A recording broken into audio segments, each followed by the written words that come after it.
Welcome to PCN Life, where we look at the people and the lifestyles from our towns on the South Shore. This week, we bring you to the Pine Hills and Mamma Mia's for another Local Eats segment. And Design Corner is back, this time with Plymouth Rock Kitchens in Plymouth, to talk to us about the latest designs in kitchen cabinets. Leslie Cutler is back and shares with us 5 commitments to overcoming low self-esteem in her Mindful Moment segment. Maureen is back as well with summer happenings in her Save the Date spot. So where are we going first this week, Julie? Well, first we're headed down to the Pine Hills to visit Mamma Mia's for our Local Eats segment. We do these all the time, all different types of restaurants. And the unique thing about Mamma Mia's is they're a family-owned business. They own a lot of locations, and they're old Italians. They everything from scratch. Evidently, they had quite a blast filming with the family. I bet they did. So let's take a look.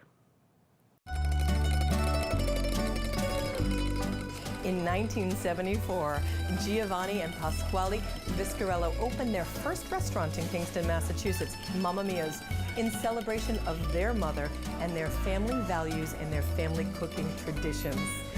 Now, 40 years later, this family tradition is a South Shore tradition, and they are the first name in family dining for Italian food. Let's go into the kitchen. We're going to meet the family, and we're going to sit down at the table and have a meal with them.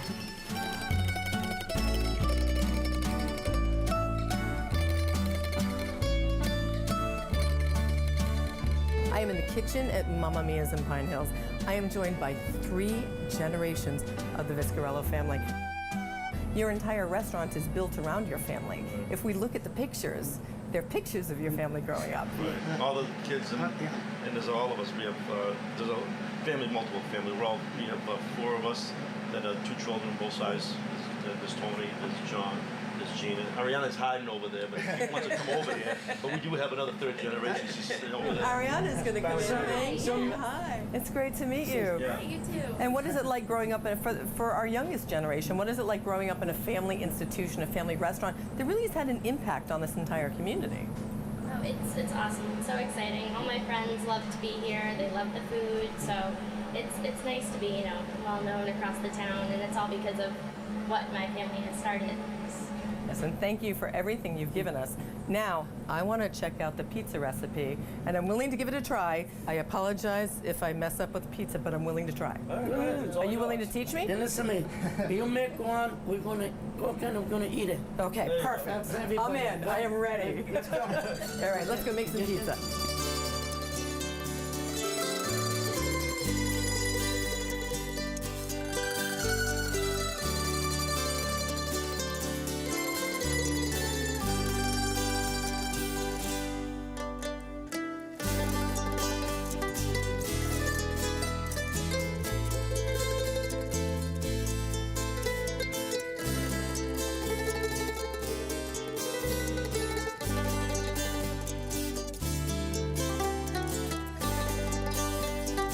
Look at this incredible spread.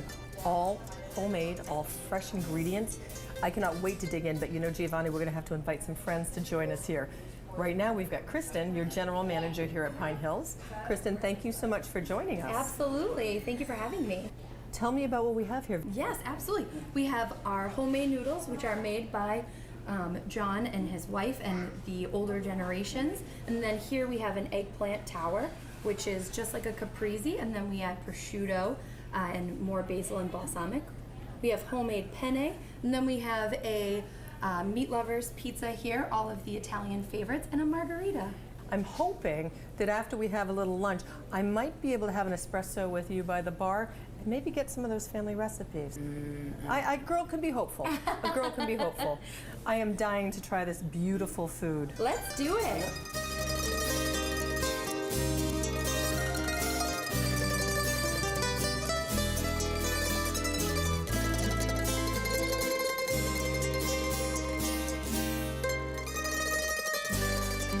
An amazing day, an amazing meal. Salud. Salud. This brownie sundae looks incredible, and I can't wait to dig in just a second. But I have to ask you, after spending the day with you, I kind of feel like family. So can I get the recipes? No. Sorry, sweetie. It took 42 years. It's worth a try. It's worth asking. After 42 years, what brings you back every day? Every day, it's listen, you gotta keep a watch the people that work for us, they do a good job, and the food they gotta be the same 7 days a week. To keep delivering it to all of your customers and everybody who has become part of your extended family. That's it. We get the customers that come in 3 times a week.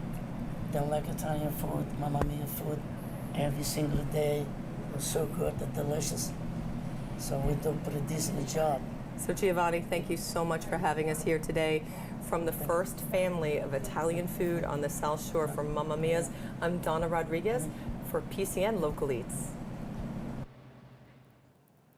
We are so pleased to have back on our set licensed psychotherapist Leslie Cutler for her segment called Mindful Moments. Welcome back, Leslie. Oh, thank you, Julie. It's great to be here as always. It's good to have you. We're kind of in a depressed weather mode right now. Oh, yes. It's not fun. I don't see a lot of happy faces out there. No, not a lot of happy faces. Yeah, no. we can kind of be victims of the weather. We can be. But what yes. we're not going to be victims of is low self-esteem. Very true. And that's what you want to talk about today. Yes, I want to talk about making a commitment to overcoming low self-esteem. Okay. And I've been thinking about this because so often I work with individuals in my office that come in and they really don't believe in themselves. You know, they're from maybe your average dysfunctional family. They've spent their whole life trying to people please and accommodate those around them, thinking that, hey, you know, maybe if I do this and I just kind of take a back seat to things, that this chaos around me is going to subside. Mm-hmm. And unfortunately, that doesn't become the case. They wind up taking these patterns, carrying them into adulthood, and then anytime that they're faced with any type of conflict, they're the first ones out the back door, or they're quickly agreeing to things that they don't want to agree to just to kind of keep things going. Right. And, you know, it's what winds up happening, and the part where I tend to see these people in my office is, you know, years later, this really takes a toll on who they are. They have no sense of self. They've completely broken down physically, having all kinds of aches and ailments, and they're full of anxiety. Right, right. And they can't quite figure out what it is, where it's coming from, and Right. what it's about.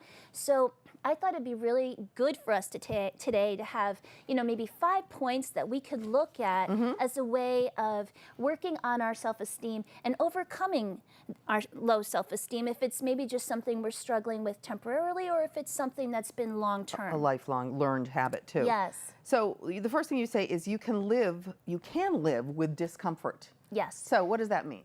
Well, you know, I think people are so afraid of disappointing others, and they're so fearful of others' criticisms or judgments or that sort of thing.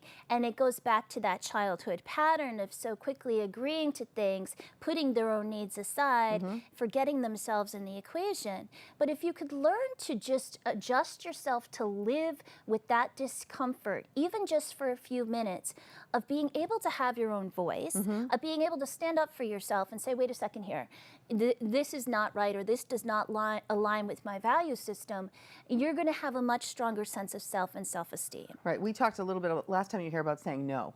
Yes. Yeah, and the empowerment it gives you when you say no. Yes. Yeah. So, you know, if you can just push through the uncomfortableness Right. initially, you're going to be in good shape. I mean, like anything, the more you do it, the easier it becomes. It becomes, right.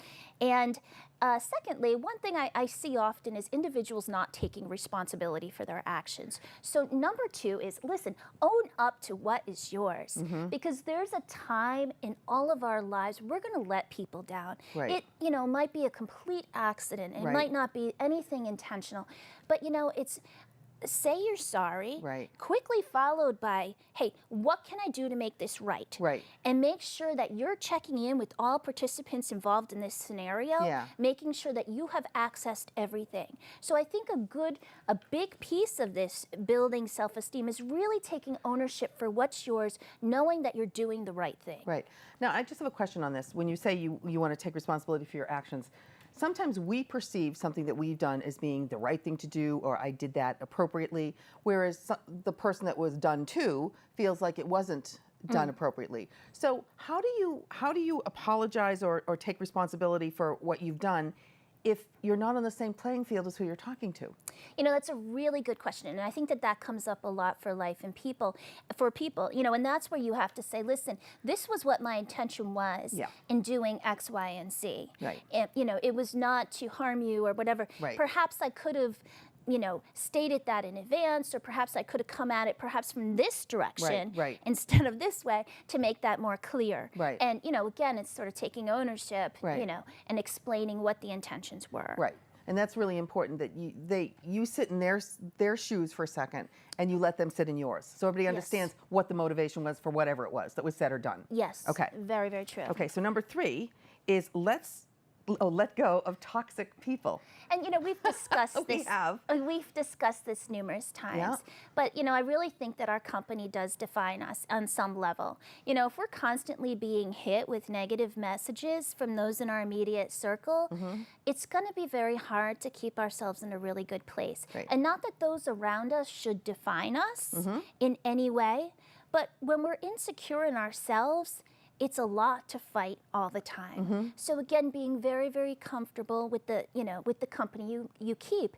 I've noticed that people that struggle with low self-esteem will frequently take responsibility for the behaviors of everybody in the Around room. them, yeah. Oh, I think you're mad at me. Yeah, right. Oh, you're acting a little funny. Oh, maybe I said something. Right. And I hear this a lot. And because these individuals have anxiety, they're going to go off and obsess about what did I do? Did I say something? Right. When in reality, this might just be a negative person who's having a bad day, Right. and it has nothing to do with them. Can you affect the behavior of toxic people, though? Can you change them by the way you address them and interact with them? It's interesting. I tried a little experiment the other night at a party. I was in a group of people, and an individual was saying things that were really quite offensive. And not just to me, but probably to other large people group, at the yeah, parties yeah. as well. And everybody was just kind of standing there and going along with it. And one by one, I was watching people gradually leave because it was getting very uncomfortable. Sure. And one-on-one, I said to the person later, I said, I thought you were better than that. And that's all I said. But for the rest of the night, I noticed that that person was very, very careful about how they spoke of others.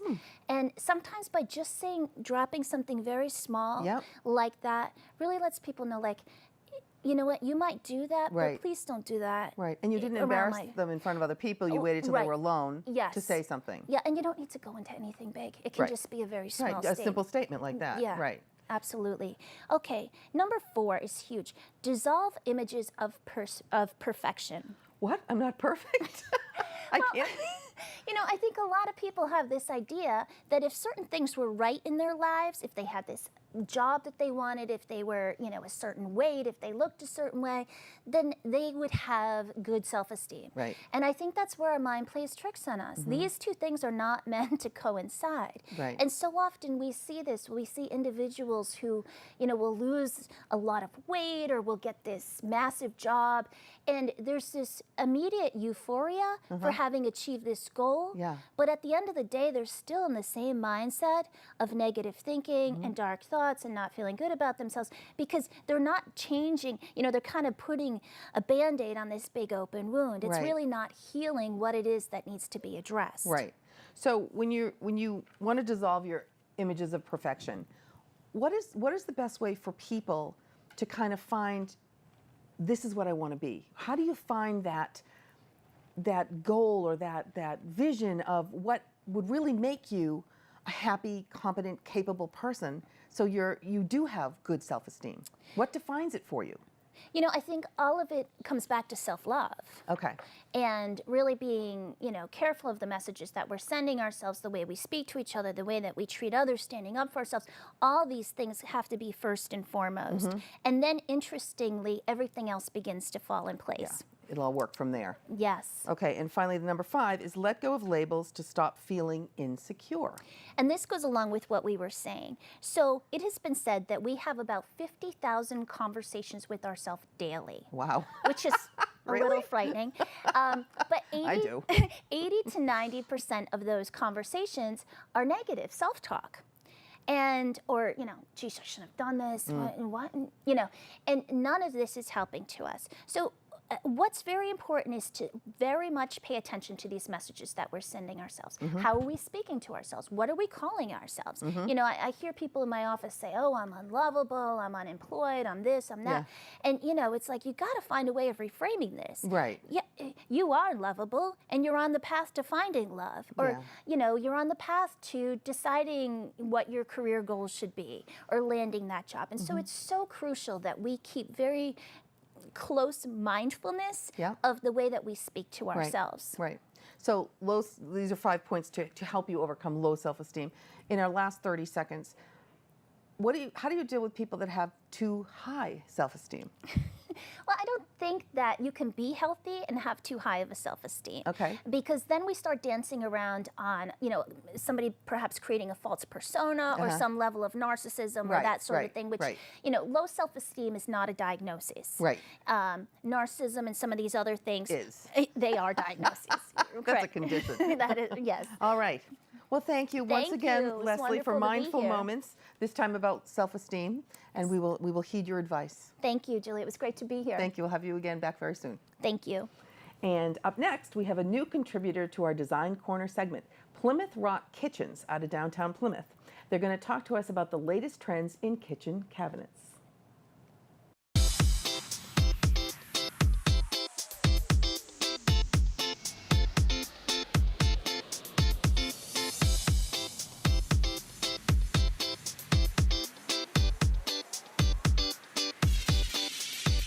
Hi, this is Idan Dayan from Plymouth Rock Kitchens. I'm here with PCN's Design Corner, talking about design trends, specifically about cabinet doors and finishes. Behind me is a white shaker display as an overlay cabinet, which means the door really defines the look. So it sits on top of what is the case or the cabinet itself, and that's what dresses it up. That's what gives you a certain look. That's called an overlay. So this display features a shaker door, which is a simple cabinet design in a white. Some of the other colors that are trending are going to be variations of the white. Here we have 3 doors that show the current color trends that are side by side. In the middle we have the clean, crisp white. To the right we have a linen warmer white. It still reads as white, but it's a little warmer. And then over to the left is the more currently trending light to medium gray, which is also a neutral and creates a different palette. So with a gray, you're able to, let's say, add a darker island or some sort of different contrast that gives you a different look than using white as your base perimeter color. Over here we have an inset cabinet. An inset cabinet is where you have the door that is made smaller and fits inside the case. So you can see the seam between the door and the case. This is a traditional furniture-like way of making a cabinet and is very trendy, very popular because it has a nice furniture, clean look. The other thing that's unique about this display is its color. Where I talked about white being trendy and continuing to being trendy, this is breaking away from white in that it still reads as a light neutral, like a white, but it's a little warmer and it has a hand-brushed glaze finish. So it has a little bit more depth, a little bit more warmth, and is just new, something different, looks a little bit different than just a painted kitchen. And finally we have our island here, which is in a quarter sawn white oak, stained in a gray-like color. It's warm, it has some texture and complements the countertops and the brushed look of the cabinets on the other side. Thank you for watching the latest trends in kitchen design from all of us here at Plymouth Rock Kitchens and PCN's Design Corner. See you next time. Welcome to another PCN Life Save the Date. As PCN Life will be taking a break until the fall, we wanted to give you a rundown on the not-to-miss summer events happening in our towns. So let's start in Kingston. The Jones River Village Historical Society is gearing up for another season of events at the Major John Bradford House. If you have never attended one of their summer events, you need to make this summer the summer to get over there. Though they haven't released their official dates, here are a list of things to look out for. The summer breakfasts. There is nothing more New England than a stack of blueberry pancakes and a cup of coffee with friends on the property of a historic landmark. They pitch a few tents, pull out a griddle, and create a community event you can bring the whole family to. As well as community breakfast, the Jones River Village Historical Society has other great events, such as lobster bakes, candlelit dinners, and even barn dances. Some events require membership, but all events are worth it. So if you're looking for something a little different, get involved with this group. They throw great events, and you benefit the preservation of a beautiful, historic Kingston landmark. Visit jrvhs.org for more information. That's the Jones River Village Historical Society website. So let's talk Duxbury. The South Shore Conservatory will be holding their 12th Duxbury Musical Festival in July. Starting on July 14th and ending on the 28th, the Duxbury Music Festival is almost 2 weeks of incredible music at both indoor and outdoor venues. The festival has amazing ticketed events almost every night, and the proceeds go to supporting the programs at the South Shore Conservatory. There are so many events we couldn't possibly list them all now, so please visit duxburymusicfestival.org for more information.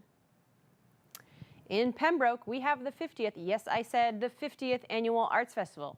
Starting Friday, August 11th, the Pembroke Arts Festival kicks off with their opening night gala, a classy kickoff where winners of the year's awards are announced.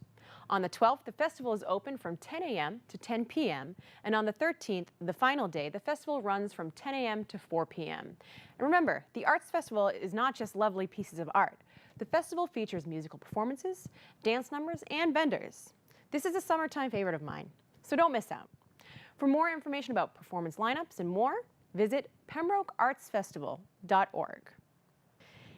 And not that we really want to talk about the end of summer, but this event in Plymouth is one of the best ways to wrap up the summer before the kids go back to school.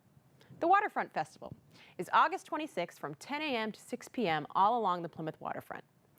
Though we'll be missing the Mayflower, there'll be food, fun, and plenty of activities for the whole family. This event is free to the public. So get ready for summer and mark those calendars. It's going to be a great season. I'm Maureen Bates for PCN Life's Save the Date. Thanks for watching. We hope you enjoyed the show. Find out more about PCN Life at PACTV's website, where you can also watch the show again on our Prime channel. Check out more images from Mamma Mia's on PCN Life's Instagram account. And all stories are also available on YouTube. See you later this month for more PCN Life.